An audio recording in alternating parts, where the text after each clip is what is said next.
قرآن پاک میں ہے کہ الیہ یصعد الکلم الطیب والعمل الصالح یرفع.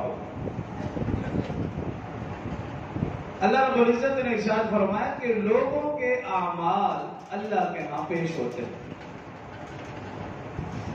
اگر لوگوں کے اچھے اعمال پیش ہوں گے تو اللہ کی طرف سے اچھے فیصلے، اور اگر خدا نہ خواستہ برے اعمال اللہ تک پہنچیں گے تو پھر اللہ کی طرف سے بھی فیصلے ویسے ہی ہوں گے. یہی وجہ رسول اللہ صلی اللہ علیہ وسلم نے ارشاد فرمایا کہ ہر پیر اور جمعرات کو لوگوں کے اعمال پیش ہوتے ہیں. اور صحابہ کرام نے جب پوچھا بھی پیر جمعرات کا آپ روزہ رکھتے ہیں تو فرمایا اس کی وجہ بھی یہی ہے، میں چاہتا ہوں جب میرے اعمال اللہ کے ہاں پیش ہوں تو میں روزے کی حالت میں ہر پیر اور جمعرات. تو جیسے ہمارے اعمال جائیں گے ویسے فیصلے ہوں گے.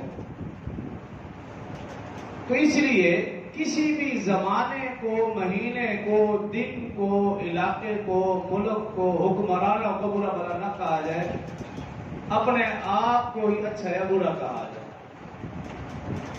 اگر میں اور آپ ٹھیک ہیں، ہمارے اعمال اچھے ہیں تو پھر اللہ کی طرف سے اچھے فیصلے.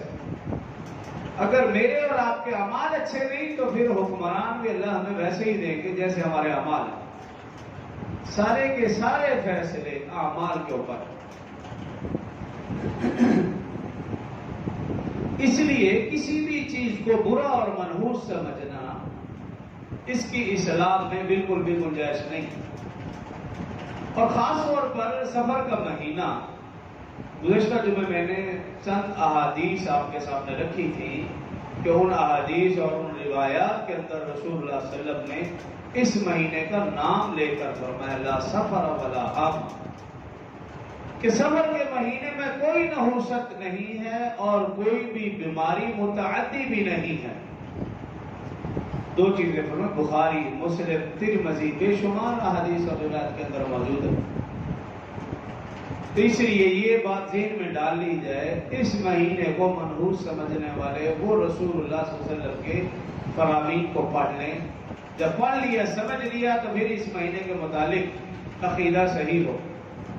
اور جب رسول اللہ صلی اللہ علیہ وسلم نے فرمایا کوئی بھی بیماری متعدی نہیں تو پھر یہ ذہن میں بات رکھ لی جائے، ایک کی بیماری دوسرے کو نہیں لگتی. گزشتہ جمعے اس کے اوپر بھی چند حدیثیں آپ کے سامنے رکھی تھی. لیکن افسوس یہ کہ گزشتہ چند سالوں سے ہم دیکھ رہے ہیں کہ مسلمانوں کے ذہنوں میں یہ بات ڈالی جا رہی ہے کہ ایک کی بیماری دوسرے کو لگ سکتی ہے. اور کورونا کے دنوں میں تو پھر وہ معاملہ ہی بالکل برعکس ہو گیا کہ جو مسلمانوں کا 1450 سال کا عقیدہ تھا، پکا عقیدہ تھا، ایمان تھا، یقین تھا کہ بیماری اللہ کے حکم سے لگتی ہے، کسی کے ساتھ کھڑے ہونے سے، ملنے سے، سلام لینے سے بیماری نہیں لگتی، اس عقیدے کو توڑ دیا گیا.